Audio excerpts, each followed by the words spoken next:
Bonjour à tout le monde, toutes les personnes qui nous rejoignent sur cet épisode Cévenol.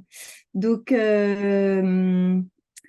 aujourd'hui, nous avons la chance d'accueillir Nicolas Hervé, qui est enseignant-chercheur à l'ENSPEA et qui vient voilà, nous parler de, comment dire, il va nous en parler mieux que ce que je vais dire, mais comment on peut accompagner les jeunes à se projeter dans le futur, dans des futurs désirables, dans le cadre de la transition écologique. Euh, on va tout de suite la parole à Nicolas pour qu'il puisse peut-être se présenter mieux que ce que, voilà, que ce que je le ferai. Juste dire que Nicolas est maître de conférences, cherchant en didactique des questions socialement vives, donc à l'ENSFEA. Il est directeur adjoint de l'UMR-EFTS et donc il travaille sur les questions socialement vives et sur les pistes pédagogiques pour mettre les élèves en situation d'analyser, de construire et de débattre d'images de futur probables, possibles, mais surtout souhaitables, comme il le dit.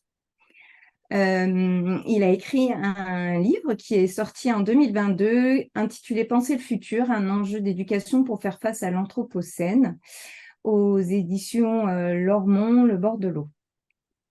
Donc, un grand merci, Nicolas, d'être présent aujourd'hui, d'être disponible et de nous partager le fruit de ses travaux, notamment dans le cadre de l'enseignement agricole, sur ce futur qui, voilà, on voit avec l'actualité, nous questionne, je pense, un peu tous. Voilà. Alors, à toi, Nicolas, si tout va bien. Et bonjour à tous ceux qui nous rejoignent petit à petit, parce que je vois que les fenêtres bougent en fonction des arrivées. Ok, bah merci Oran pour ta présentation et puis aussi pour l'invitation. Je vais partager mon diaporama du coup. Euh, hop,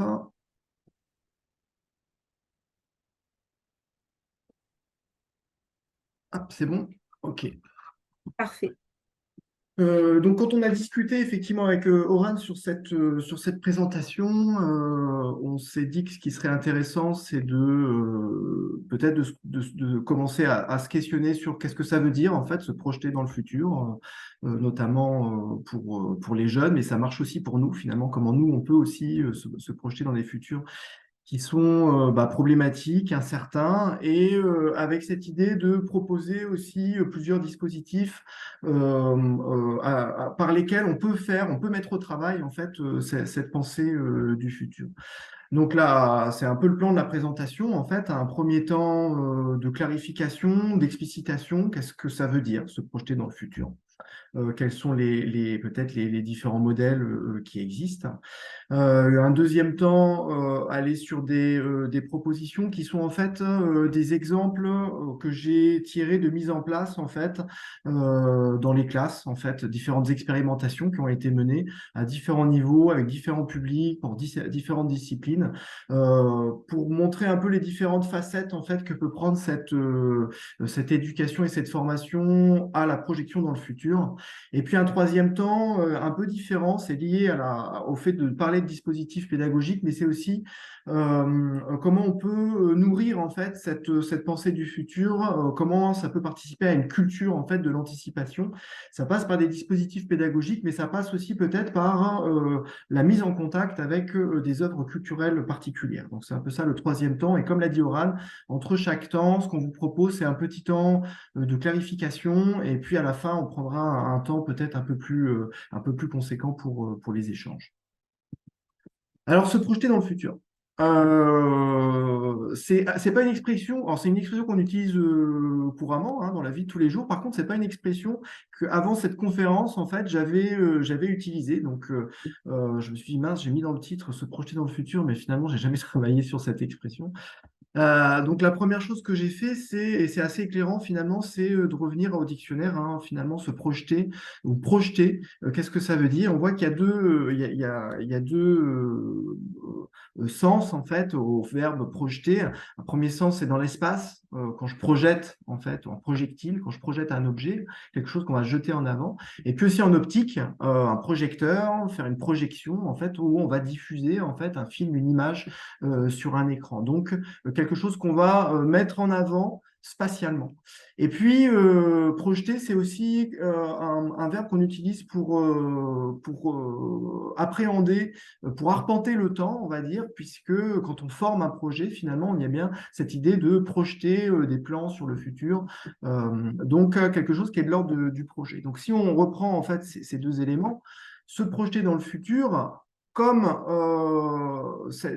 l'optique de la projection, en fait, de créer une image que l'on va projeter, ça serait construire une image de soi-même, en fait, que l'on va mettre dans le futur. Donc, c'est cette image de soi que l'on crée et que l'on va mettre en avant dans un futur plus ou moins lointain.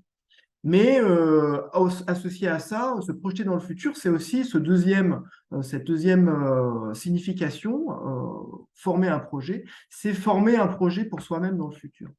Donc, construire une image de soi-même dans le futur, former un projet pour soi-même dans le futur. Se projeter dans le futur, finalement, c'est construire un récit, en fait, construire un récit de soi. qu'on aimerait ou que l'on imaginerait, en fait, associé aussi à un récit de ce que le futur pourrait être. Cette dimension, en fait, construction de récit, elle est très importante et c'est peut-être une clé, en fait, pour comprendre après comment, dans les situations d'enseignement-apprentissage qu'on va construire, on peut mettre les élèves en situation de se projeter dans le futur. Finalement, comment les aider à construire des récits, en fait, de soi-même ou de futur. Seulement, cette projection dans le futur, ces récits en fait à construire dans le futur, il se fait pas à partir de nulle part. De nombreux récits de futur circulent dans la société. Si bien que quand on construit un récit pour le futur, c'est déjà aussi à quel futur sont mis en récit dans notre société, qui fait que quand moi-même je me projette dans le futur, je m'inscris en fait dans des futurs dont peut-être dont certaines structures ou caractéristiques circulent déjà dans la société. J'en ai mis quelques-uns là, la société de l'information, la société de la connaissance, qui sont des manières de parler du futur que l'on retrouve assez régulièrement, notamment dans les référentiels de formation. Alors, c'est peut-être moins vrai dans l'enseignement agricole, mais c'est davantage le cas à l'éducation nationale. Une image de la société, en fait, qui serait structurée autour de la circulation de l'information. Et finalement, ça donnerait une caractéristique très profonde de notre société, et y compris en termes de ce qu'elle va devenir. D'autres récits existent, le récit de l'effondrement, du catastrophisme en fait, ou de la collapsologie, et puis un autre récit de futur, celui du solutionnisme technologique, cette idée en fait qu'avec plus de techniques, finalement on va pouvoir résoudre les problèmes sociaux et environnementaux en fait qui sont des menaces à l'heure actuelle. Ce qui est intéressant avec ces différents récits du futur, en fait, c'est que chaque trame narrative de ces futurs se voit comme un futur presque inéluctable, irréversible. On n'a pas d'autre choix que d'aller vers une société de l'information pour les gens, en fait, qui prônent ou qui parlent de société de l'information. C'est pareil sur les discours autour de l'effondrement. Les personnes qui parlent de l'effondrement, c'est souvent cette idée que finalement c'est inéluctable, il n'y a pas d'autre choix possible, il n'y a pas d'autre futur possible que ce futur-là. Donc chaque récit du futur qui se construit à l'échelle collective, finalement, est un récit qui est presque indépendant en soi et qui suit sa propre ligne d'eau, en fait, pour se développer. À côté de ça, des menaces, bien entendu, qui rendent la projection dans le futur aussi complexe. Les changements écologiques et climatiques, une trajectoire climatique mauvaise rend compliqué en fait les projections dans le futur. Comment moi, individu, je vais pouvoir m'inscrire dans un futur qui est incertain, qui est problématique, et d'autant plus si les modèles de futur collectif que j'ai à ma disposition, les différents récits, sont des récits un peu unilatéraux. Donc, se projeter dans le futur, notamment avec les élèves, c'est comment on peut construire des récits de futur qui seraient tout à la fois possibles et puis souhaitable avec cette dimension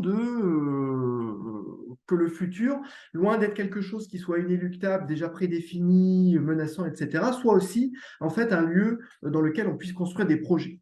Des projets à la fois individuels et des projets collectifs. J'ai mis des petites images dans lesquelles on retrouve cette idée-là avec des mots qui sentaient un peu le souffle il y a quelques années, qui commencent à réapparaître dans une vision un peu plus positive. Hein, le mot d'utopie, par exemple. On se pose beaucoup de questions à l'heure actuelle sur finalement, est-ce qu'il y aurait des récits de type utopiste qui pourraient nous tirer en avant?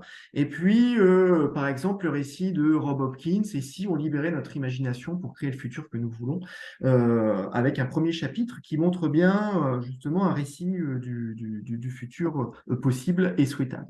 Donc, comment construire des récits de futur possibles et souhaitables? Euh, une, un outil qui peut nous aider à faire ça est un outil très connu dans le monde de la prospective, c'est-à-dire des gens qui s'intéressent au futur, avec un outil qui permet de montrer en fait que les futurs ne sont pas définis par avance et qu'un des objectifs peut-être qu'on peut tous se donner à la fois individuellement, collectivement et dans un but de formation, c'est comment on peut ouvrir le cône des futurs, c'est-à-dire comment on peut ouvrir à des futurs qui seraient vus comme pluriels, différents, possibles, voire pour certains à la limite de l'impossible, alors qu'on peut avoir une tendance en fait à se restreindre à certains futurs qui seraient de l'ordre du futur le plus probable plus soit, celui qui, si on suit toutes les tendances qu'on appelle souvent business as usual. Alors pour montrer ces différentes sortes de futurs, cet outil-là, le cône des futurs, permet de visualiser des différents types de futurs. Par exemple, si j'appuie, voilà. Sur le cône des futurs, on peut distinguer des futurs qui seraient impossibles, qui par exemple, parce que physiquement, d'après les lois physiques, ils sont impossibles, et que ça permet de définir, de réduire un peu le cône avec des futurs qui seraient possibles. Cela pourrait arriver dans le futur. Mais parmi ces futurs possibles, il y a peut-être des futurs qui seraient plus possibles que d'autres. Des futurs qu'on va appeler plausibles. Dans l'état actuel des savoirs, bah oui, cela peut arriver. En fait, ces événements peuvent arriver. Et puis, dans ces futurs plausibles, il y a une gamme particulière de futurs qui seraient des futurs probables. Où, bah oui, parmi les futurs possibles, certains sont plus probables que d'autres. Et parmi le futur probable, une gamme de futurs particuliers qui serait le futur projeté qu'on retrouve dans tous les scénarios de prospective, qui est un futur dans lequel rien ne change. En fait, c'est le futur qu'on appelle business as usual. Et au-delà des futurs qui seraient possibles, plausibles, probables, on a aussi une gamme de futurs qui seraient les futurs souhaitables, qui peuvent être à l'intersection entre des futurs probables, plausibles ou même parfois à la limite en fait du possible. Et certains futurs, ce qu'on appelle les wildcards, qui sont improbables, mais par contre, enfin qui sont improbables. En tout cas, oui, ils sont pas dans notre focal quand on pense au futur. Et quand ils arrivent, ils changent toutes les règles du jeu. Et après coup, on se dit, on aurait dû y penser. Et donc là, vous avez sans doute plein d'exemples en tête. Le Covid, la guerre en Ukraine, etc. sont par exemple des wildcards. On aurait dû y penser quand ça arrive, on aurait dû y penser. Ça semble assez évident. Et en fait, c'est pas dans notre vision en fait des futurs. Ce qui est intéressant en fait avec ce cône, c'est que vous voyez que ce cône est plus ou moins ouvert et que dans les discours en fait des futurs, notamment des futurs qui sont des gros futurs qui circulent dans notre société, on a souvent tendance à voir en fait à réduire la gamme des cônes de futur en montrant il y a pas le futur va arriver de cette façon-là et finalement ça développe aussi des visions fatalistes en fait chez les individus et donc chez nos élèves. Donc un des premiers objectifs en fait en termes d'éducation, c'est comment on peut ouvrir ces cônes des futurs, montrer en fait que les futurs ne sont pas écrits et que par définition en fait ils peuvent être complètement différents.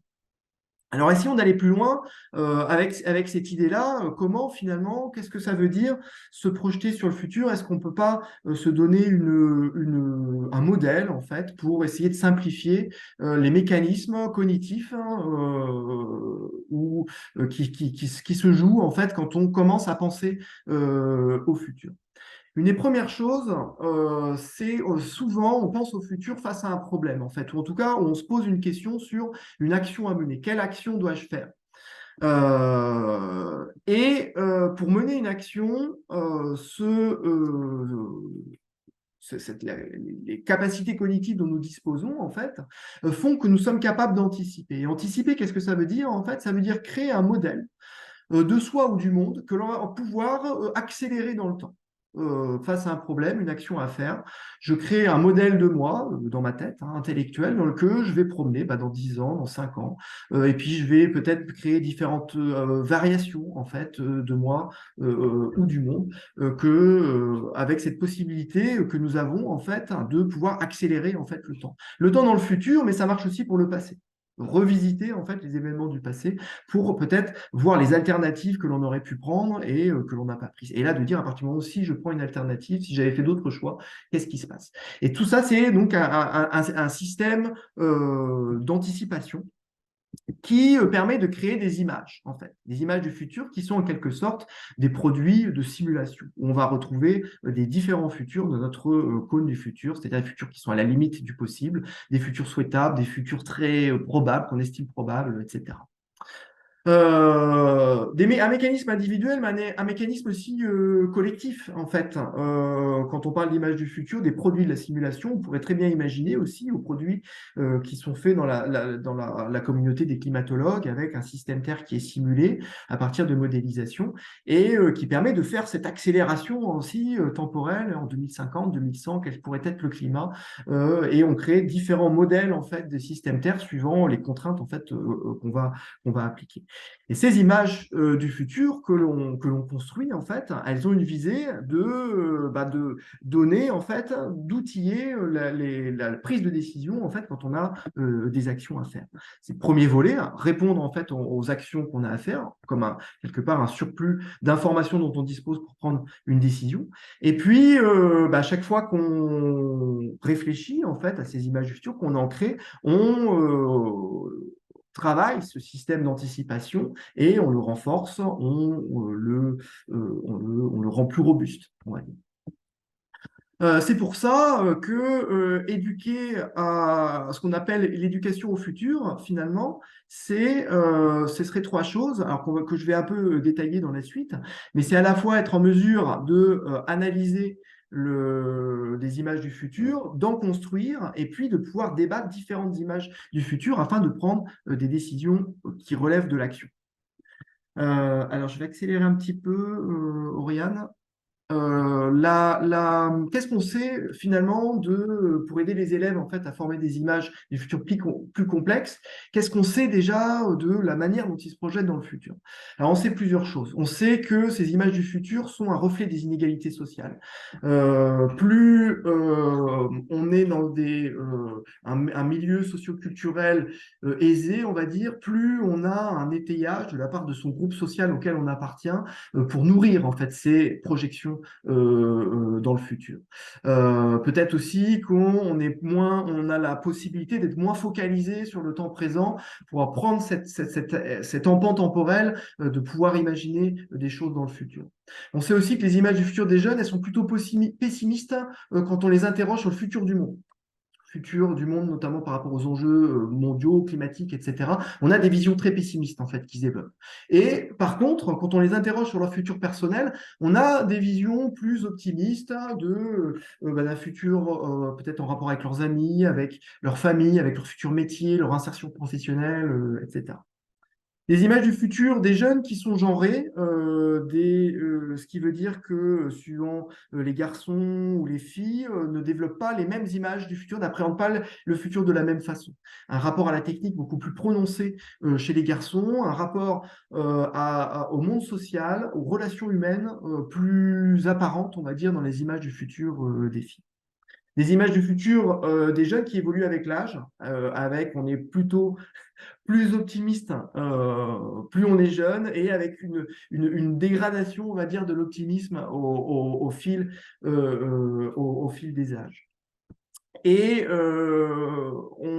des images du futur qui reproduisent aussi, donc qui sont assez stéréotypées. On le voit, l'aspect genré, en fait, ou l'aspect, le reflet des inégalités sociales, ça montre aussi la part de stéréotypes, en fait, qui elles sont en action quand on se projette, en fait, dans le futur.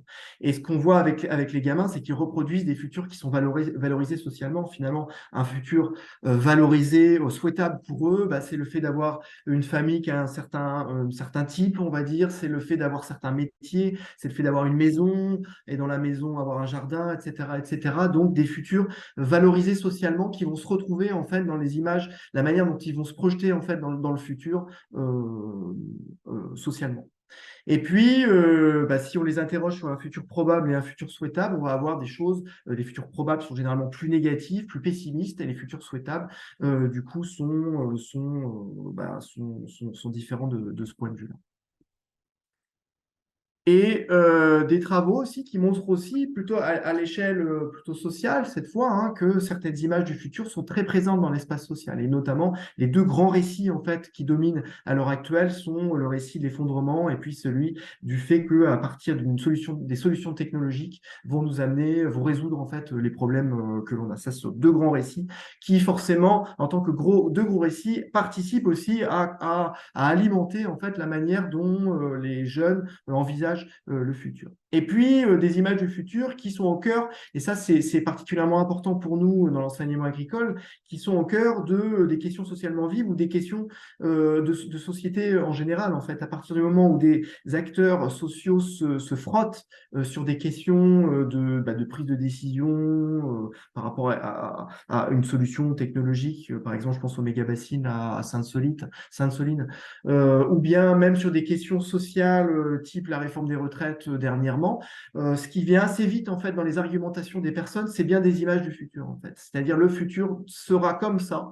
Donc mon argumentation en fait est logique et la tienne est peut-être comment dire n'est pas correcte avec cette vision du futur. Donc des images du futur qui sont très fortement implantées dans la manière dont les gens argumentent en fait quand ils débattent. Peut-être qu'on peut prendre un premier temps de questions, de clarification, si vous le souhaitez. Ouais, merci, hein. En tout cas, Nicolas, ne te presse pas trop. Et il faut que le rythme reste soutenable pour tout le monde.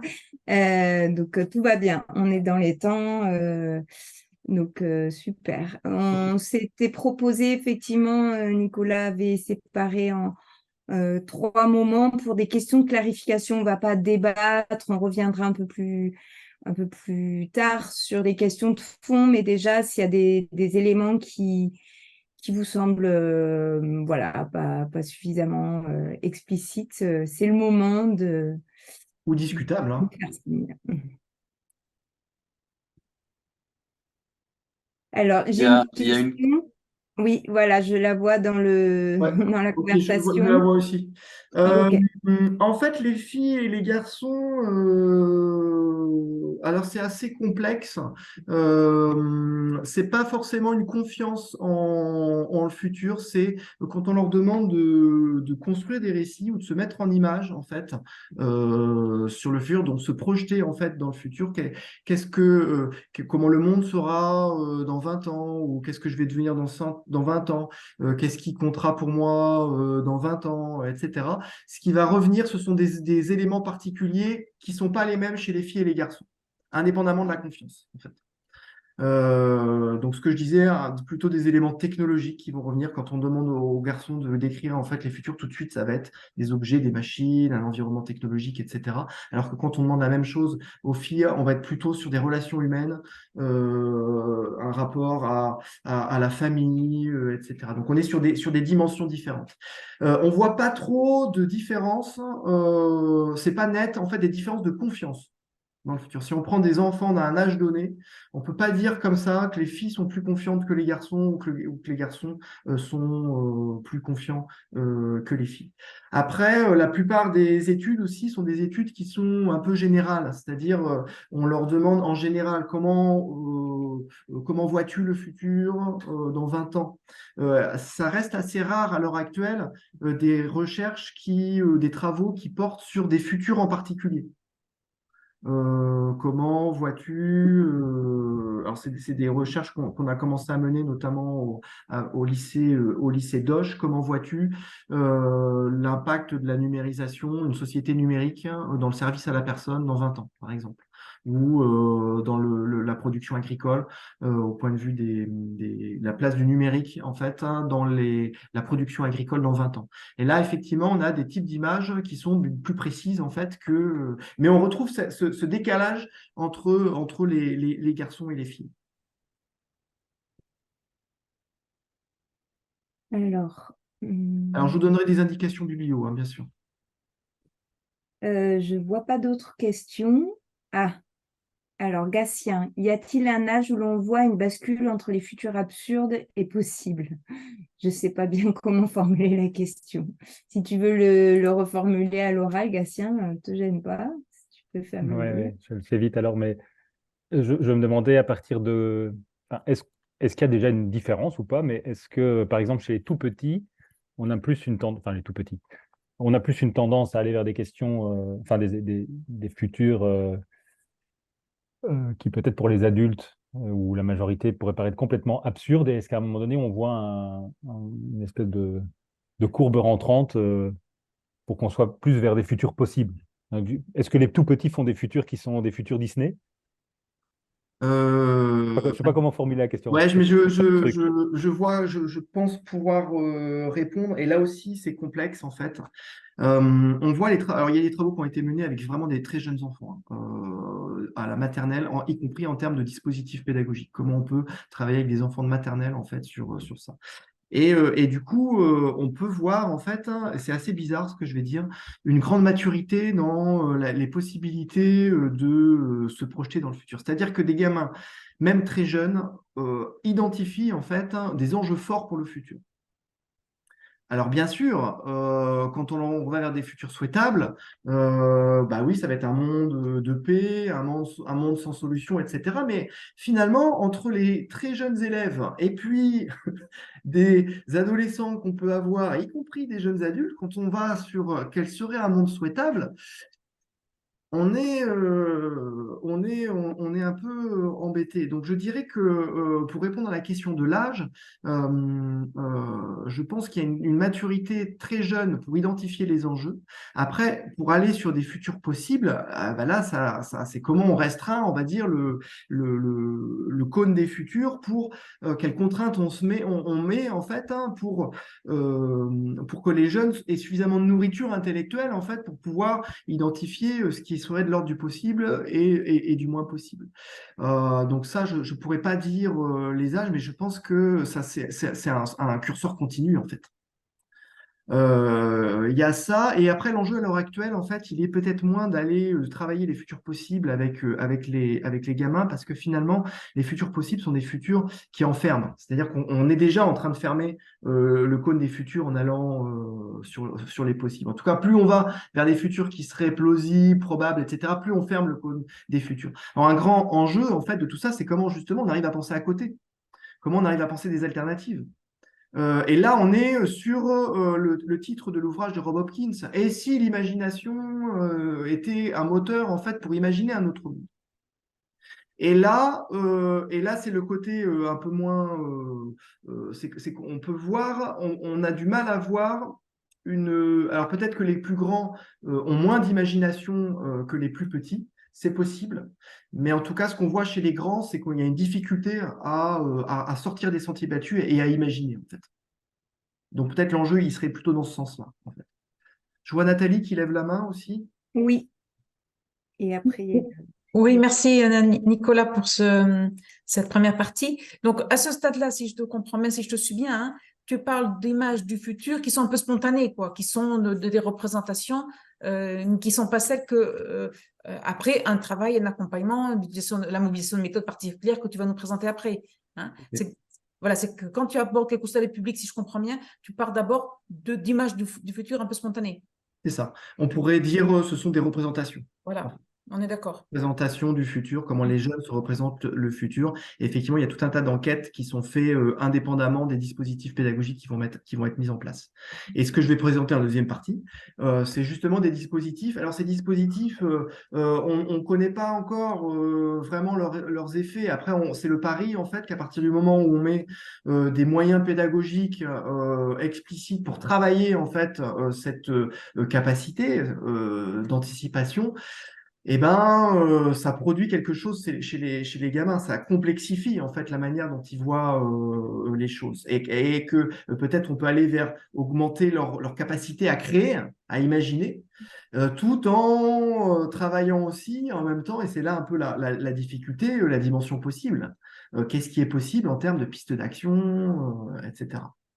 Donc je reprends mon diaporama, du coup, si vous êtes... Il y a peut-être juste, mais peut-être c'est des choses que tu vas aborder plus tard, mais Béatrice demandait, là on parle des visions et des projets individuels, mais quid de la réflexion collective? Est-ce que vous arrivez à les faire travailler là-dessus ou à l'apprécier? Et une question aussi de mes collègues, est-ce qu'il y a parfois des blocages à envisager des futurs? Mais peut-être tu vas... décliner ces deux éléments-là par la suite. Ouais, alors peut-être que les blocages, on peut la garder pour la suite. On la garde en mémoire puisque je vais vous parler de dispositifs qui ont été mis en place. Peut-être qu'on pourra après parler justement. Est-ce que ça a bloqué chez certains? Après, la dimension collective, c'est un enjeu fort. Puisque on vit dans une société individualiste hein, qui nous traverse de part en part, donc qui traverse aussi de part en part les gamins et qui font partie en fait de ces grands récits en fait du futur qui nous domine. Le récit de l'effondrement, c'est souvent un récit du survivalisme aussi. Comment on va essayer de survivre dans un monde qui s'effondre avec des valeurs, notamment c'est ce qui circule à travers les films hollywoodiens, etc. De la personne héros qui va sauver ou se sauver en tout cas dans un monde qui s'effondre. Et puis pareil avec le technosolutionnisme, on a des grands ingénieurs, des grands créateurs, des grands inventeurs, Elon Musk, etc., qui prônent à travers les solutions technologiques aussi un certain rapport au monde. Donc, dans les images du futur des jeunes, on va retrouver cette dimension individualiste qui est première. Quand on pense le futur, en fait, et quand on pense même des pistes d'action pour le futur, cette dimension première va être, moi, individu, qu'est-ce que je peux faire pour le futur? Et cette dimension collective, on la trouve pas. Entre guillemets, ça veut dire que ils ont un apport, ils ont une vision complètement dépolitisée, en fait, du futur. Et ça, peut-être qu'on peut se la garder aussi en termes de questions pour la deuxième partie. En quoi, et c'est vrai que j'ai pas, c'est quelque chose qu'on a noté dans nos travaux, c'est quelque chose sur lequel j'ai pas eu un œil acéré, on va dire, sur les dispositifs que je vais vous présenter, mais peut-être qu'on pourra revenir sur cette question, finalement, en quoi les dispositifs là participent à politiser un peu plus les questions ou au contraire à rester sur ce domaine individuel. Ok? Alors, je repartage mon écran.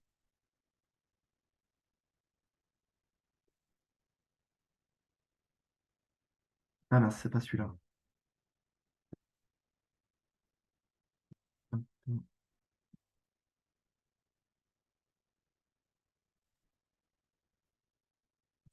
Alors, les enjeux éducatifs, à travers ce petit schéma que je vous ai montré sur l'anticipation, finalement, comment ça fonctionne, on peut relever différents enjeux éducatifs. Premier enjeu éducatif, c'est on sollicite en fait cette anticipation à partir du moment où on se pose une question sur une action à faire, et donc finalement on se pose une question par rapport à un problème. Donc assez vite, travailler cette anticipation, ça va être associé à des pédagogies qui mettent le problème en entrée, on va dire, et puis qui ont un rapport à l'action particulière. Mais aussi, du coup, les images du futur en tant que produit de la simulation, il va y avoir une dimension particulière à essayer de les analyser, ces images-là. À la fois les images peut-être individuelles qu'on produit, mais aussi les images collectives qui circulent dans la société. Quel statut ont-elles? Comment elles sont fabriquées? Un aspect construction des images du futur, puisque notre anticipation elle vise à construire différentes images du futur. Une manière de l'entraîner, c'est bien une manière aussi de construire différentes images du futur. Et puis, puisqu'on se pose des questions sur les actions à mener, à partir peut-être de différentes images du futur, ça veut dire quel choix on fait sur une action à mener par rapport à un panel en fait de pistes d'action possibles ou de différents futurs possibles. Et donc là, c'est bien la question de la délibération en fait et du débat, comment on choisit en fait un futur qui serait souhaitable ou des pistes d'action particulières. Et enfin, ce que je vous disais aussi, c'est comment on peut peut-être d'une autre façon essayer de nourrir cette capacité à anticiper. Donc ça va être un peu le fil conducteur pour la deuxième partie où on va regarder successivement l'analyse, la construction, le débat et puis comment on nourrit l'anticipation. Alors, des propositions. Donc, pour commencer, l'analyse des images du futur. Alors, c'est peut-être moins là des dispositifs pédagogiques que comment on s'intéresse à ces objets-là. Les images du futur, elles sont de deux types en fait. Il y a ce qu'on appelle les produits de la prospective, qui sont ces courbes que vous connaissez parce qu'on les voit maintenant médiatiquement, hein, qui sont des courbes de projection dans le futur. On les a vues pendant la période Covid avec le taux de remplissage des hôpitaux suivant le taux de vaccination des gens. Les courbes du GIEC, des organismes particuliers qui créent des prospectives, comme ici Transition 2050 fait par l'ADEME, ou bien aussi du côté des météorologues, des logiciels qui permettent de faire des projections climatiques. Et ça, c'est très utilisé dans le monde agricole, en fait, pour pouvoir imaginer des solutions d'adaptation, en fait, à la fois dans les pratiques agricoles et puis peut-être les choix de culture, etc. Donc, il y a une première gamme qui est celle-là, avec une entrée dans les référentiels et dans les manuels. Les scénarios du GIEC, on va les trouver, pour ce que j'en sais en tout cas, dans les manuels du Bac Pro rénové chez Educagri. On va le retrouver aussi dans l'enseignement scientifique, dans les nombreux manuels de l'éducation nationale.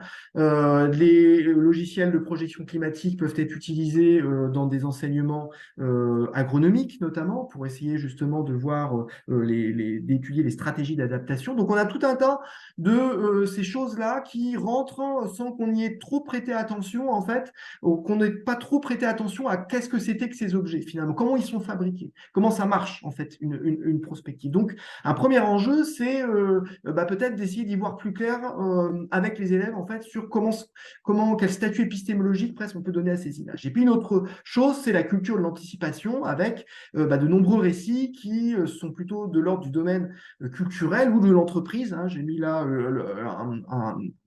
une capture d'écran sur Microsoft sur la vision de la productivité dans le futur, mais on trouve ça en fait dans beaucoup de grandes entreprises.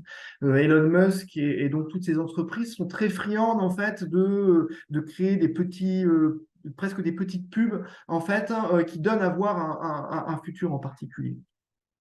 Des livres, et puis ce livre en particulier, là, Nos futurs, imaginer les possibles du changement climatique, qui est à l'interface en fait entre ces deux types d'images du futur. À la fois, chaque chapitre est divisé en deux, en fait, un chapitre qui est plutôt lié à la prospective fait par un scientifique, un climatologue, quelqu'un qui va s'occuper qui est spécialiste de la gestion de l'eau, des déchets, etc. Et puis associé à ça, deuxième partie du chapitre, un auteur de science-fiction qui va créer une petite histoire pour mettre en fait en scène ce futur.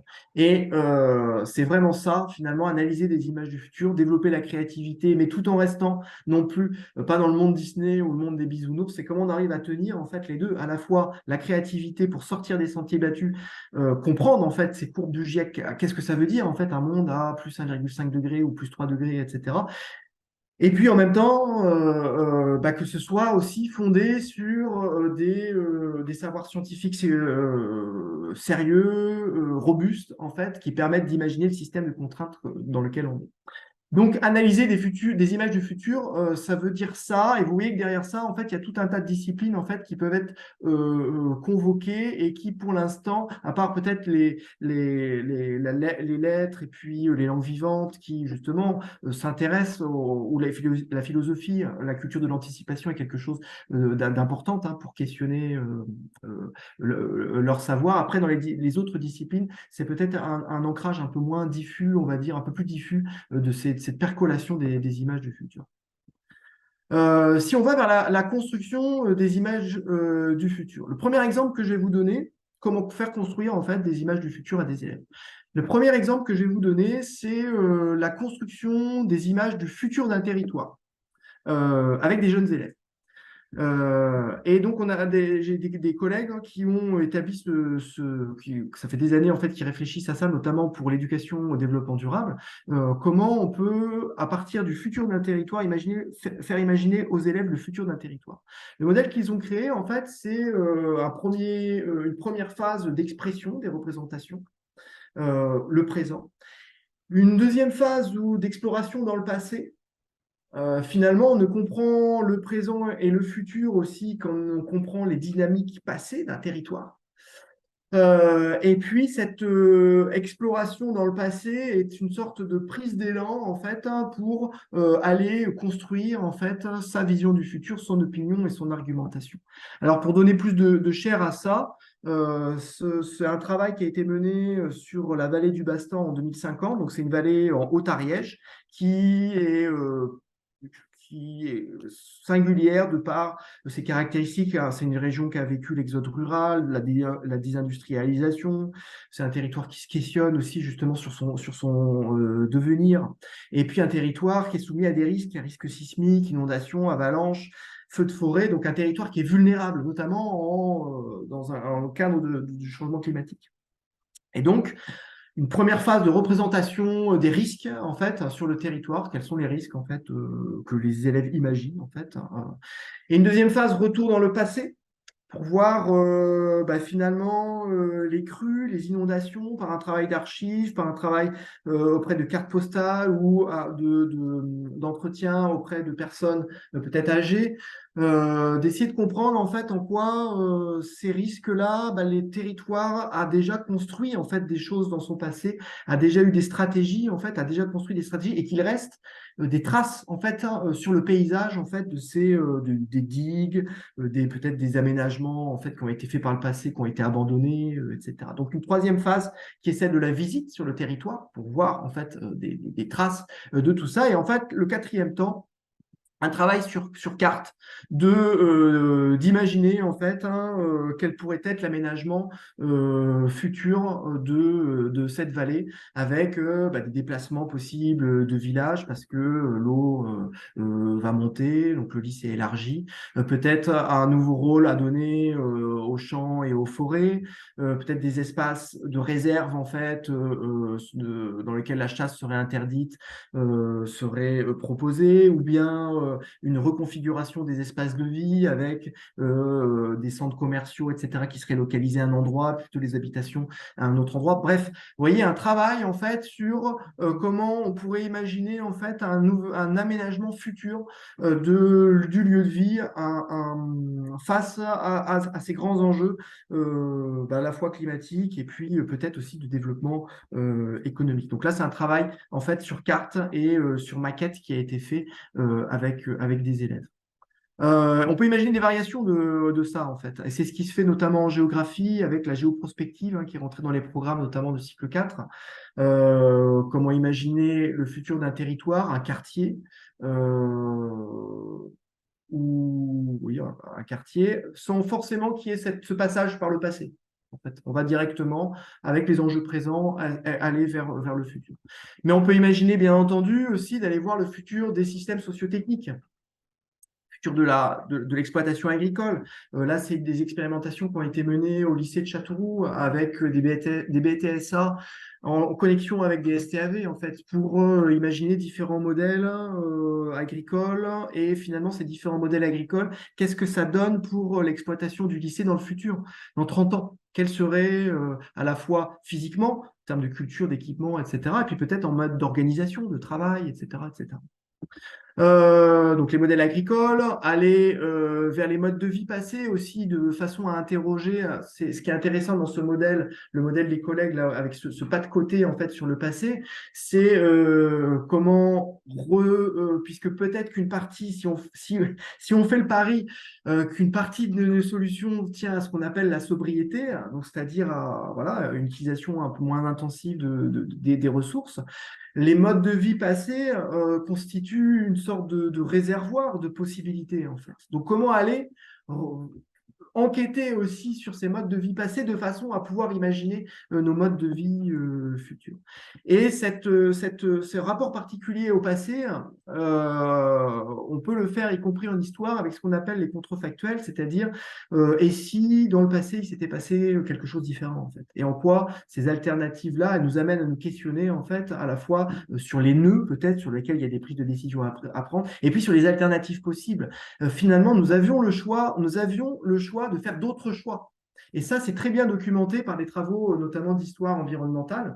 Nous avions le choix de prendre d'autres décisions, en fait, que le moteur thermique à un certain moment, peut-être une autre agriculture, d'autres modèles agricoles, en fait, à une certaine époque. C'était des choix politiques, en aucun cas, c'était des trajectoires irréversibles, en fait. Et donc, il y a tout un courant historique qui se développe pour essayer de faire une contre-histoire de l'innovation énergétique, par exemple. Quelles sont les innovations qui sont mortes, alors qu'elles pourraient, à l'heure actuelle, avoir de l'intérêt. Et ça, c'est développé théoriquement par donc les historiens qui sont là pour une histoire des possibles. Donc, en tant que mécanique intellectuelle aussi, qui permet de construire, en fait, des démarches d'anticipation. Mettre en récit, donc, une autre manière de construire, c'est de mettre en récit les futurs possibles des modes de vie. Mode de vie, pourquoi? Parce que c'est très compliqué en fait de se projeter dans les courbes, notamment du GIEC ou les transitions. Finalement, ça veut dire quoi? Vivre différemment en 2050, suivant différentes contraintes climatiques ou technologiques. Ça, c'est une expérience qui a été menée à Toulouse. Dans l'enseignement scientifique, avec ces 3 idées, comment finalement on peut aider les élèves à construire des récits sur ces futurs possibles. La première chose qu'on s'est dit, c'est d'abord, il faut planter le décor. Il faut concevoir un futur qui soit cohérent, donner ses caractéristiques de façon à ce qu'il puisse générer des récits, en fait. Et puis ensuite, imaginer des situations de la vie quotidienne ou professionnelle dans ce monde futur. Une fois que j'ai campé le décor, j'essaie d'imaginer finalement quelle pourrait être ma vie quotidienne ou ma vie professionnelle dans ce monde futur. Et puis à partir de là, de discuter, de débattre des différentes situations qui ont pu être générées.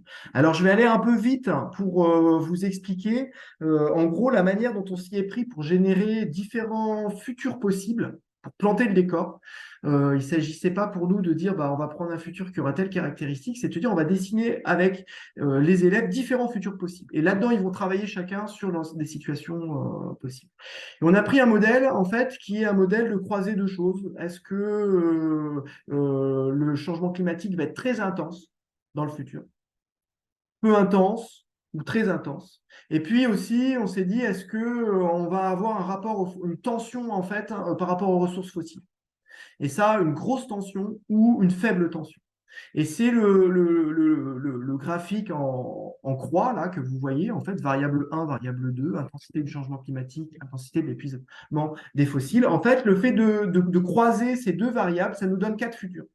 Un futur qui serait très compliqué du point de vue du changement climatique et puis très compliqué aussi du point de vue du fossile. Après, un où le fossile, finalement, ce ne serait pas devenu une tension, il serait encore là, et là, le changement climatique serait pas forcément intense. Et là, typiquement, on est dans tous les programmes, notamment développés par le GIEC, autour du stockage du carbone. On peut continuer, en fait, dans ces scénarios, à émettre, en fait, du carbone dû au fossile, parce qu'on a une technologie qui... Bon, voilà. Donc 4 futurs, et les élèves sont après répartis dans ces 4 futurs en leur demandant à chaque fois, décrivez-nous la gouvernance politiquement, comment c'est votre futur? Est-ce que c'est centralisé, décentralisé, autoritaire, est-ce que c'est démocratique? Comment se fait l'approvisionnement en énergie? Comment sont structurés les territoires, les campagnes, les villes? Comment on y habite? Comment on se déplace? Etc. Pour faire l'arrière-plan. Et puis, à partir de là, imaginer une situation de la vie quotidienne et de la vie professionnelle. Et là, en l'occurrence, c'était votre futur énergétique, une scène de la vie de tous les jours ou correspondant à un événement particulier dans lequel les élèves vont construire une petite scénette où ils vont mettre en scène un dialogue argumenté pour essayer de comprendre ce qui se joue dans ce futur-là. Et enfin, la mise en commun en fait des différentes productions, la présentation du Cône du futur pour montrer cet éventail possible, hein, qu'en fait les futurs ne sont pas écrits en fait, et puis une discussion, un débat autour des futurs possibles et souhaitables et des moyens, des modalités d'action qu'on a à notre disposition. Une autre manière de faire, là, on a construit des récits, on a fait construire des futurs. On peut aussi faire écrire des récits fictifs dans des mondes qui sont déjà dessinés. Et ça, pour ça, alors si jamais vous ne connaissez pas, il y a le lien sur la diapo, et puis de toute façon, vous aurez la diapo, vous pourrez cliquer. Un média construit pour les jeunes, pour les ados, qui est extrêmement intéressant parce qu'il y a toute une série de petits articles qu'il a fait sur à quoi ressemblera la France de 2050, côté alimentation, côté logement, côté transport, côté mode, etc. Et on voit un petit récit d'une vie quotidienne d'une personne qui commence sa journée, on la suit sur une journée, la France en 2050, du point de vue de l'alimentation, etc. Avec des récits qui sont construits. C'est là où on est, encore une fois, entre le créatif et puis les contraintes de ce qu'on estime possible, des infos qui sont faites à partir des différents rapports du GIEC, etc. Donc, des infos qui sont solides. Ça, c'est fait, hein, mais on peut très bien imaginer dans la classe de refaire la même chose, en fait, à partir d'un cadrage des informations qui sont données, d'une thématique qui sont explorées par les élèves, de leur faire construire des récits, en fait, qui donnent à voir, en fait, cette fameuse France de 2050 d'automne, c'est-à-dire dans le cas où l'accord de Paris, en fait, est tenu par nos modes de vie, nos politiques publiques. Voilà comment on vivra, quoi. Je vais aller un peu vite peut-être. Je ne vais pas vous parler de ça. Et je vais aller sur la mise en débat. Donc la mise en débat déjà. Donc là, c'est plusieurs démarches en fait pour construire ce qu'on a vu pour construire des images du futur. Dans ces dispositifs, notamment les deux premiers que je vous ai montrés, à la fois l'aménagement d'une vallée ou l'aménagement d'un territoire, l'aménagement d'une exploitation, et puis après différents points de vue sur différents futurs possibles sur nos modes de vie, en fait, le fait d'avoir plusieurs modèles à disposition, plusieurs scénarios, fait qu'à un moment, on va débattre de ça avec les élèves. Mais on peut aussi imaginer des dispositifs dans lesquels on va débattre directement, parce qu'on a des outils en fait qui permettent de faire ça. Et là, l'outil que je vais vous présenter très sommairement, en fait, c'est un jeu qui a été créé par le Quai des Savoirs. Le Quai des Savoirs, c'est un musée à Toulouse qui fait de la médiation scientifique, qui est très intéressant parce qu'on a un ensemble de situations dans lequel on va faire débattre en fait les élèves à partir de la situation. Donc ça s'appelle Demain il sera une fois. Et par exemple, si on prend celui de droite, plein pouvoir, c'est cette idée que des algorithmes vont petit à petit remplacer la prise de décision judiciaire. Et que finalement, le tribunal fonctionnera comme ça. Alors, c'est déjà le cas aux États-Unis et dans certains comtés, et c'est en cours de développement. Voilà, ça pose plein de questions, mais l'idée, c'est à partir de ces petites situations, une situation de tribunal, finalement, faire débattre les élèves sur le futur, le rapport à la technologie, leur futur souhaitable, qu'est-ce qu'ils lèvent comme enjeu en termes d'enjeux éthiques peut-être, enjeux techniques aussi, pourquoi pas, enjeux sociaux, enjeux environnementaux, etc., etc. Donc un jeu de cartes qui présente une quarantaine de situations qui sont intéressantes, alors qui sont très associées à de la technologie, à des développements technologiques. Donc, on pourrait mettre.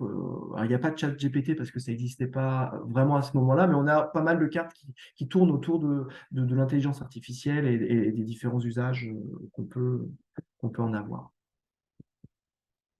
Je vous propose de faire un deuxième temps de clarification si vous le souhaitez. Oui, super. Merci, Nicolas. Il y avait une interrogation de Béatrice qui est peut-être moins une question de clarification qu'une question de fond, mais tu vois aussi si c'est quelque chose que tu vas aborder tout à l'heure. Est-ce qu'il y aurait des éléments importants dans la conduite du travail avec les classes pour à la fois aider à la créativité, ne pas brider, et en même temps interroger certaines dimensions, verrous socio-techniques. Vous le dites un peu à travers un retour dans des choix passés, mais aussi pour réfléchir à analyser les propositions d'action dites de maladaptation, par exemple. Alors, on est en cours d'expérimentation sur tous ces dispositifs. Donc là, je dois bien dire que j'ai pas c'est vraiment en cours d'interrogation.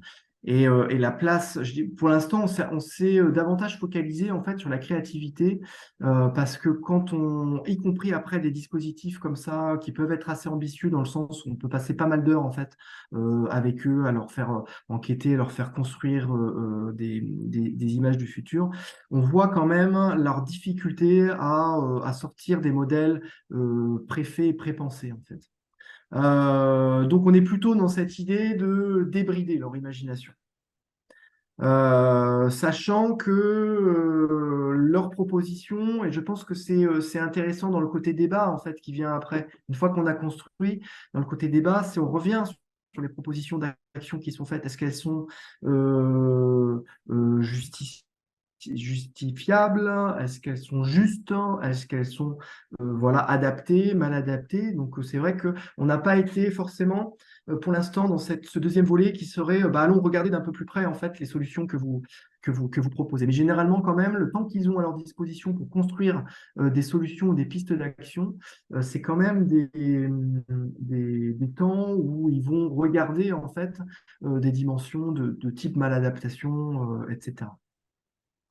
Et quand je dis c'est compliqué d'être créatif et que c'est important de nourrir en fait leur culture du passé par rapport à ça, je vais vous donner un exemple. Alors c'est un exemple qui est en école d'ingénieur cette fois, autour de la gestion des déchets, un travail qu'on a fait en fait, voilà, toujours le même principe d'image du futur. En fait, ils nous ont réinventé la consigne. Alors, ils nous l'ont réinventé en méthode high-tech. Certes, mais avec cette idée que finalement, non, c'était pas c'est la consigne, mais c'était aussi le vide ordure dans les bâtiments. Puisqu'il y a un problème démographique et que peut-être que le pavillon individuel, c'est peut-être pas vers quoi il faut tendre dans le futur, on va reconstruire des habitations, penser toutes les habitations plutôt à étage. Et dans ce cas-là, il faut repenser la gestion des déchets, etc. Le vide ordure. Mais sauf qu'ils ne savaient pas en fait que le vide ordure, c'était quelque chose comment dire, qui était très courant à une certaine époque dans nos habitations.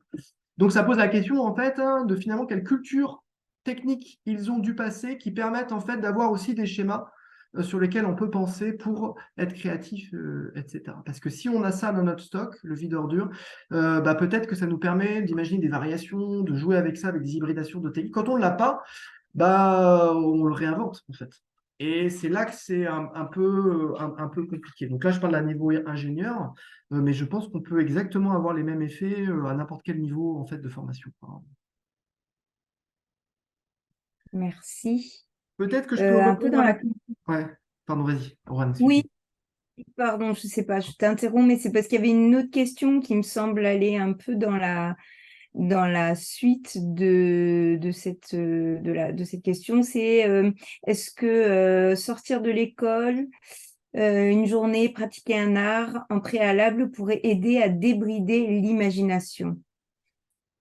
Alors, j'ai pas de résultats de travaux de recherche pour dire ça. Après, il me semble que c'est une bonne idée. Mais il faudrait voir comment ça se combine en fait. Mais de toute façon, à partir du moment où on va vers le développement de la créativité, on voit bien qu'il y a une certaine forme de pratiques en fait vers lesquelles qui peuvent constituer des ressources pour nous en fait. Et les pratiques artistiques, bah oui. Ça constitue ces mécanismes pour sortir de soi, faire travailler cette imagination, peut-être aussi la travailler d'une différente façon avec son corps, etc., etc. Donc, je pense que c'est tout à fait une bonne idée. Après, voilà, j'ai pas de travaux de recherche pour dire que ça marche, mais ça semble une bonne idée, quoi. Je voulais revenir aussi sur le blocage, puisqu'il y avait la question en fait sur est-ce que ça bloque finalement chez les élèves. Alors c'est quelque chose à chaque fois, vraiment à chaque fois qu'on a expérimenté ces types de dispositifs, on était toujours très soucieux en fait du bien-être émotionnel en fait des élèves.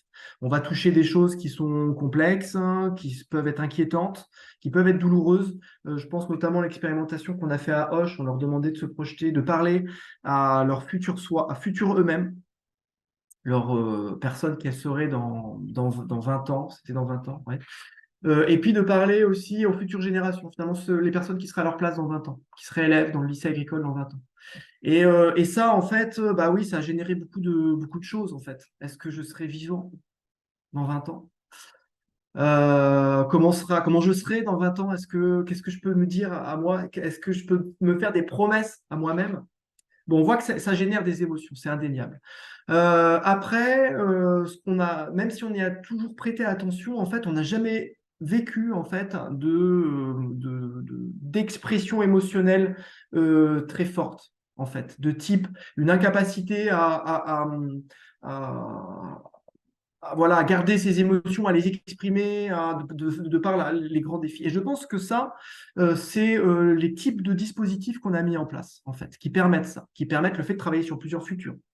Bah déjà, ça veut dire que même si peut-être on voit un certain futur, on peut se projeter dans un futur auquel on n'a pas imaginé. Et même si c'est celui, je pense, à un futur d'effondrement qui peut être inquiétant, bah finalement, le fait de travailler, de l'explorer, de voir qu'il y a toujours de la vie, il y a toujours de la solidarité, il y a toujours des choses qui se passent, et puis que c'est qu'un jeu finalement, puisque les autres travaillent sur d'autres futurs, ça permet, en tout cas, moi, c'est le sentiment que j'ai, que ces dispositifs-là, ils permettent hein, de canaliser en fait les émotions. Et donc, j'ai pas vu, en tout cas pour l'instant, de blocage en fait des élèves vis-à-vis de ces dispositifs. Par contre, j'en ai vu sur d'autres dispositifs sur les questions socialement vives, notamment parce que les élèves n'étaient pas préparés en fait. D'un coup, on va faire une cartographie de controverse sur le glyphosate, et puis paf, là, il y a un monde complet qui s'écroule parce qu'il y a plein de choses qui n'étaient pas du tout dans le scope de certains élèves et qui le devient. Et là, bah là, il y a quelque chose qui se passe de l'ordre, je ne suis pas en sécurité parce que ce que je pensais, bah, je vois bien que c'est pas tout à fait ça, quoi. Donc là, la question, c'est comment on prépare en fait les élèves dans ce type de dispositif. Nathalie, je vois que tu... Oui, c'est ça. Oui, merci. Alors, tu as anticipé une partie de ma question qui portait sur les élèves, hein, sur ces questions-là. Mais je me pose moi la même question pour les enseignants aussi, pour les formateurs qui travaillent ces questions-là, qui peuvent être aussi, enfin, vivre aussi d'éco-anxiété comme les jeunes, mais en plus peut-être un sentiment de culpabilité de ne pas avoir agi plus tôt, etc. Donc, comment est-ce qu'on peut les accompagner aussi par rapport à ça? Ah ouais, alors ça,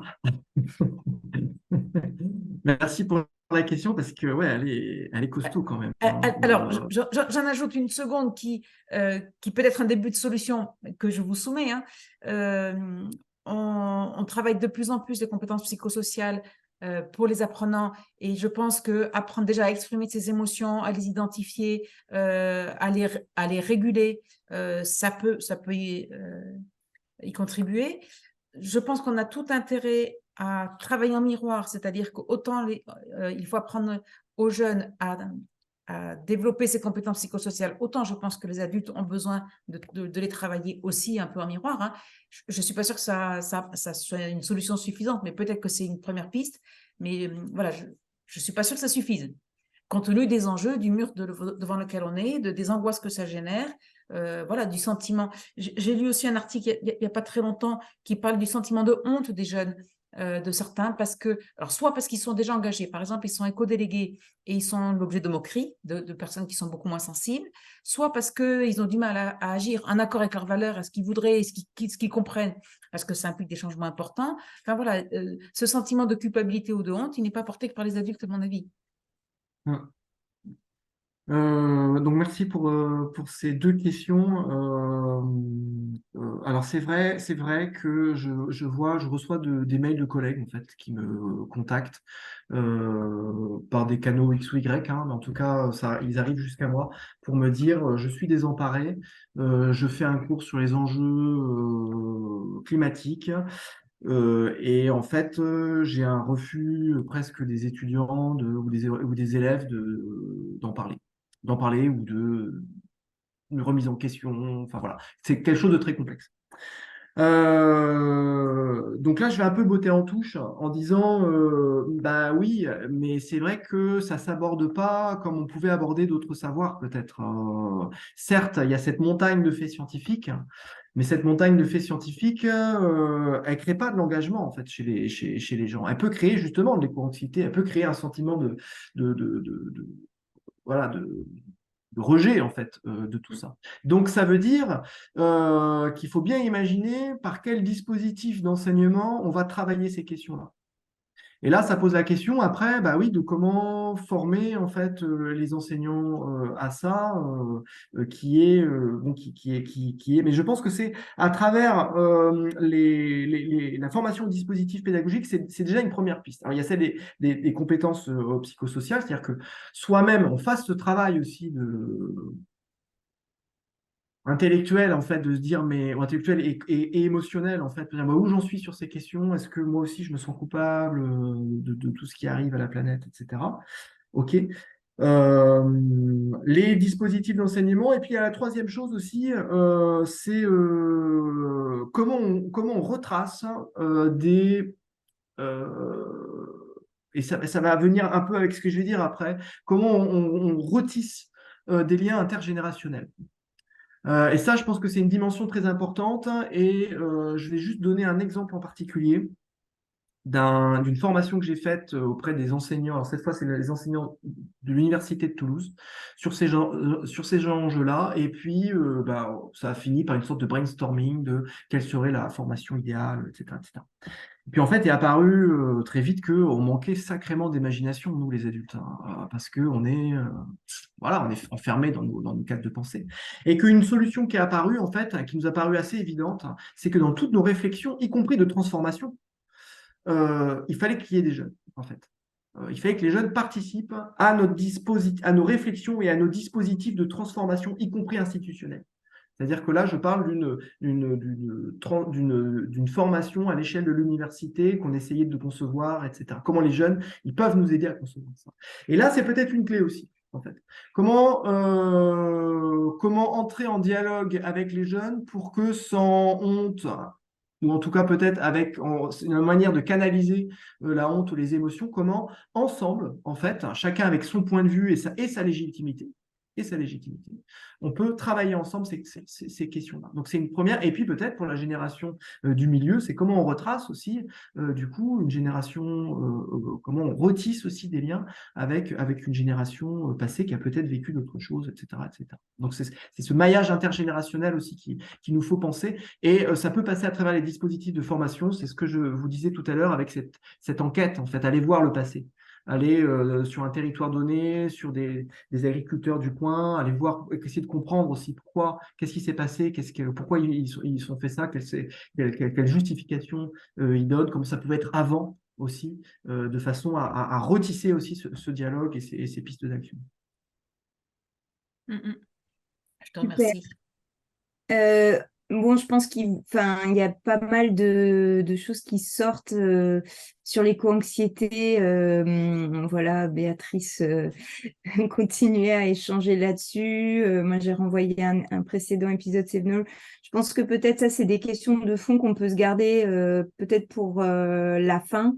Parce que c'est des vraies questions, hein. C'est pas pour botter en touche parce que c'est vraiment des questions cruciales, mais justement comme elles sont très importantes, je pense que l'idée c'est peut-être de finir ton intervention pour avoir l'ensemble et ensuite justement voir comment quel fil on peut tirer pour chacun si je ne frustre pas trop. Ça va, merci. Hop, du coup, c'est bon. Donc le dernier point, et vous allez voir que bon, ça recoupe des choses qu'on a dit en fait. Comment on peut au-delà des dispositifs pédagogiques comment on met en place, comment travailler à cette culture en fait de l'anticipation. À quoi on peut faire attention en termes d'objets de savoir, de démarches, d'expériences qui se font à droite et à gauche, etc. Comment tout ça en fait, ça peut permettre de nourrir en fait notre anticipation et donc d'améliorer notre capacité à imaginer des futurs souhaitables, alternatifs, possibles, etc. Donc la première chose, c'est une attention aux temporalités.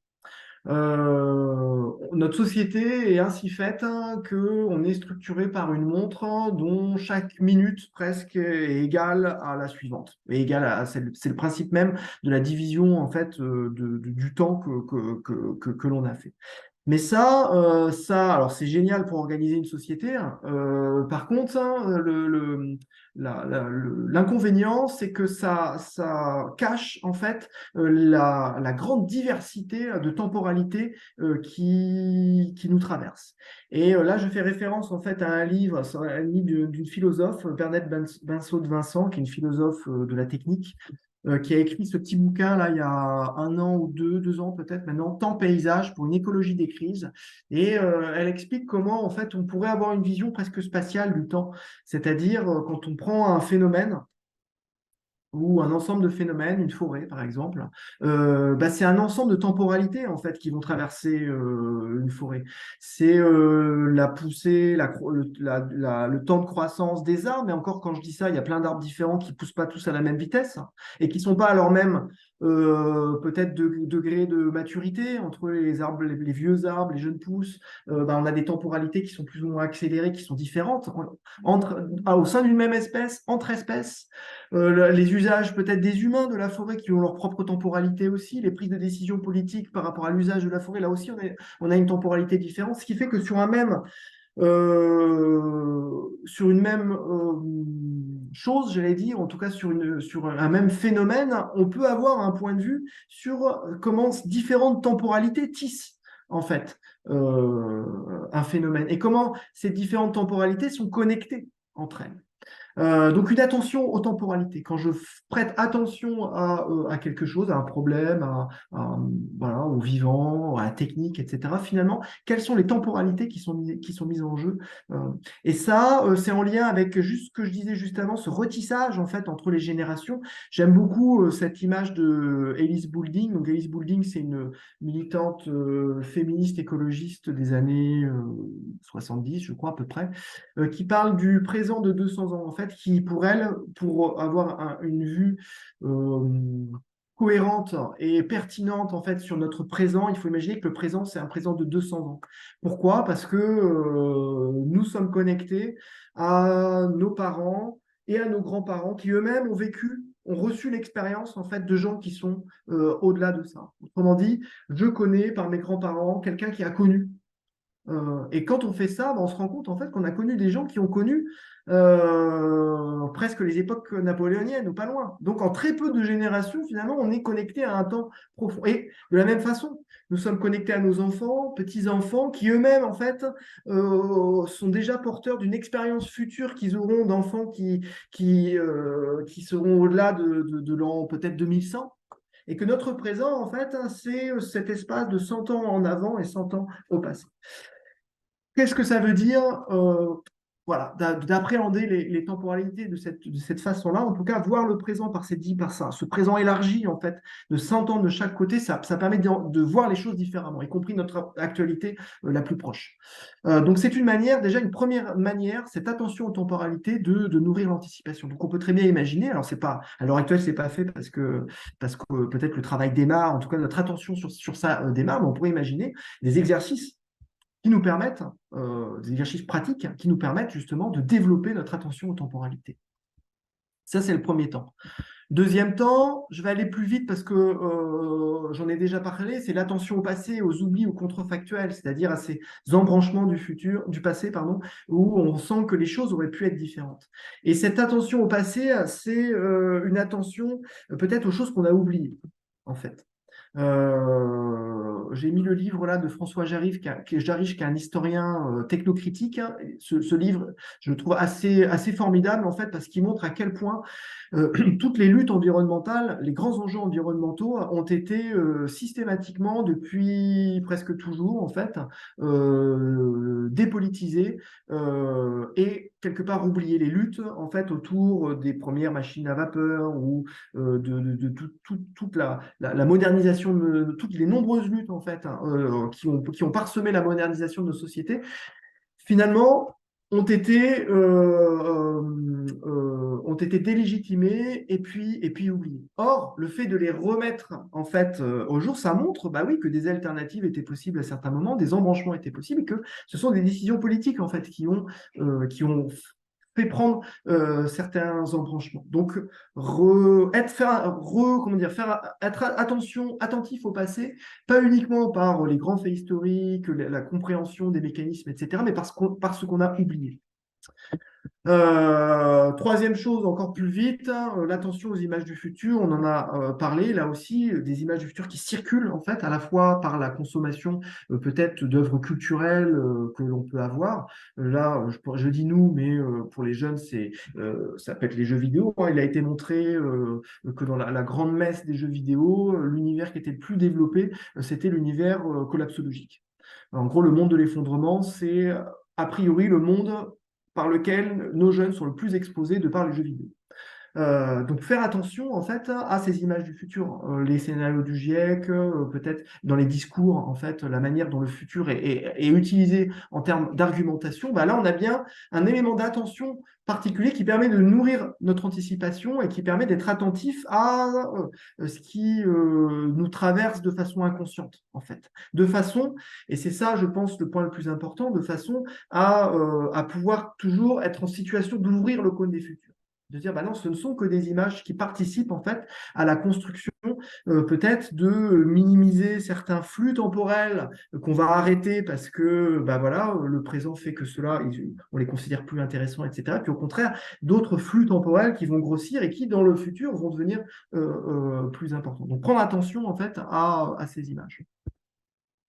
Quatrième point, c'est une attention particulière à développer aux territoires qui cultivent des possibles. Alors là, j'étais un peu embêté par mes images. Voilà, je ne sais pas trop, mais si vous regardez autour de vous, il y a des territoires en fait qui cultivent d'autres manières de vivre, d'autres manières de faire, d'autres manières d'agencer en fait les individus les uns avec les autres. Et finalement, ces territoires-là, ils constituent des ressources pour penser des possibles. Ça ne veut pas dire qu'on va vivre comme eux. Mais ces territoires-là constituent des attentions sur lesquelles on peut avoir, une attention particulière de façon à rendre plus pertinent, plus robuste en fait notre capacité à anticiper, une ressource pour penser justement d'autres possibles que notre présent en fait. Donc il y a le manuel de la transition ou toutes les transitions, les villes en transition qui permettent de faire ça. Il y a tout un tas de collectifs aussi qui s'organisent dans différents secteurs d'activité ou dans les campagnes. Et puis là, j'ai mis aussi les images de zapatistes au Mexique, qui sont des territoires où politiquement sont aussi testées des manières de vivre ensemble, en fait, qui peuvent constituer. Alors, ça ne veut pas dire, je ne fais pas de la promotion du zapatisme, mais ça veut dire que dans ces territoires-là, il y a des modes de vie différents qui peuvent nous permettre de penser, nous, notre propre territoire, en fait. C'est cette idée-là. Et puis enfin, la dernière chose pour nourrir l'anticipation, c'est une attention aux expériences prospectives. C'est-à-dire comment la prospective, c'est pas uniquement des scénarios du GIEC ou de l'ADEME ou des récits de science-fiction qui sont mis en place, c'est aussi des expériences en termes d'animation. Et ça, on en voit de plus en plus en fait. J'en ai mis deux là. Le Design and Fiction Club, c'est quelque chose qui a eu lieu alors à Paris en lien avec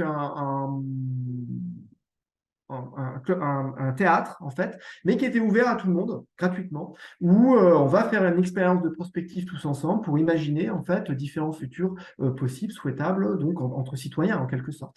Et on retrouve cette dimension-là aussi sur l'atelier du futur, des ateliers qui sont proposés pour penser les futurs d'un territoire, donc qui sont utilisés en termes d'outils de concertation ou de gouvernance, y compris pour l'échelle territoriale, en fait, les conseils territoriaux.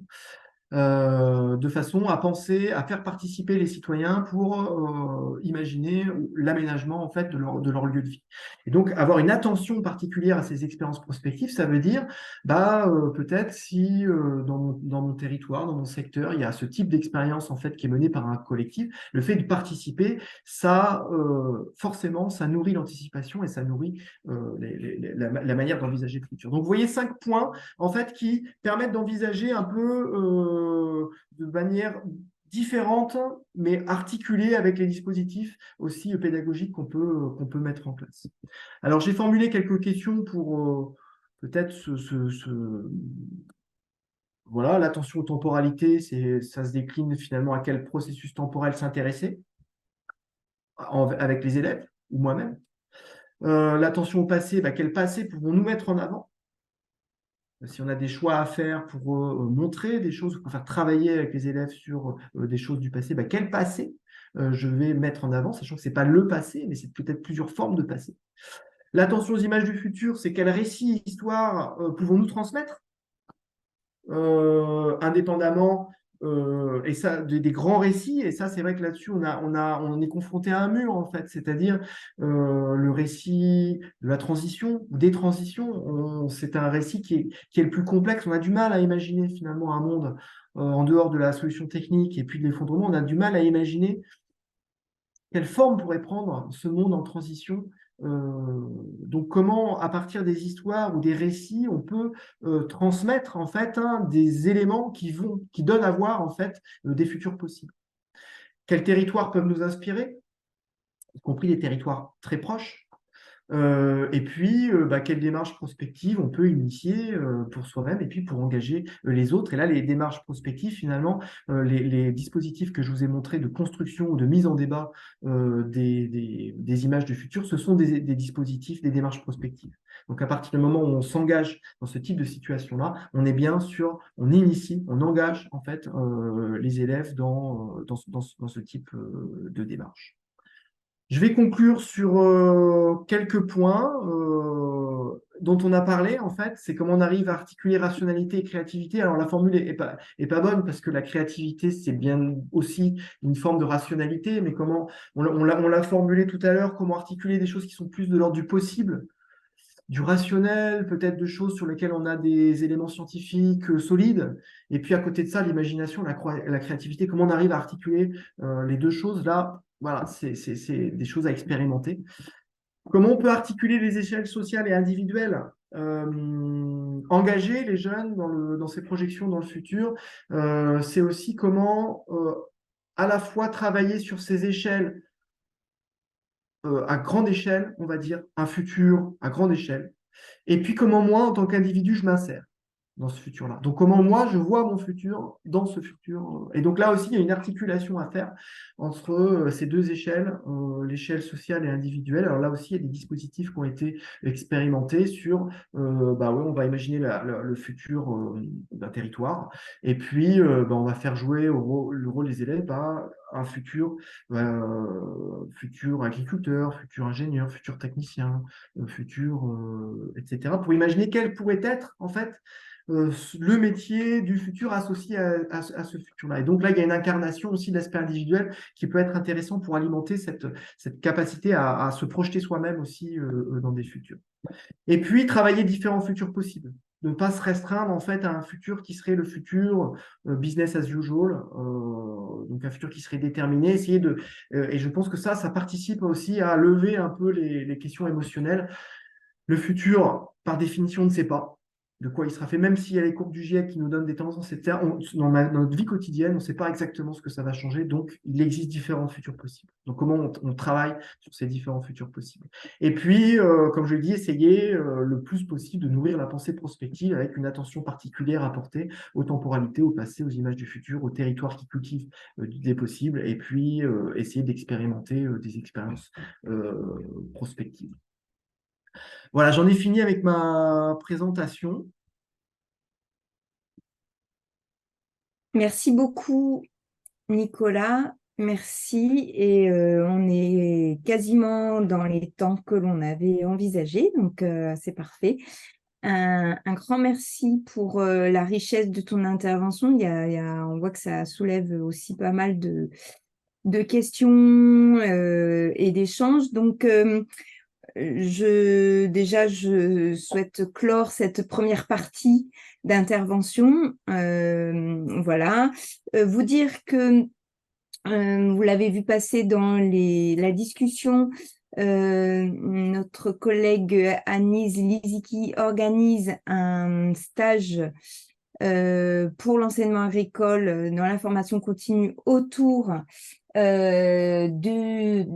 travail de récit collectif. Ça s'appelle Travailler le récit collectif, repenser le rapport au monde et à la nature. Je vous remettrai des informations dans le fil de discussion et ça sera en février. Donc, n'hésitez pas à rentrer en contact avec elle ou avec nous si vous voulez en savoir plus. Et puis, vous dire, pour clore cette première partie, que le prochain épisode Cévenol aura lieu le 20 décembre. Alors, attention, l'horaire sera différent et ce sera de 14h à 16h. Voilà, c'était le seul moment où que l'on a pu trouver pour avoir nos intervenants et ça sera pas mal d'actualité puisque ça sera sur la montée du discours de haine et d'exclusion chez les jeunes.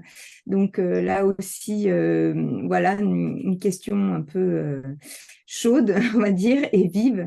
Et donc avec une personne de la CRIMED et une personne de l'Université de Lille. Donc, on va vous faire parvenir l'information au plus vite. Voilà, donc ce sera le 20 décembre.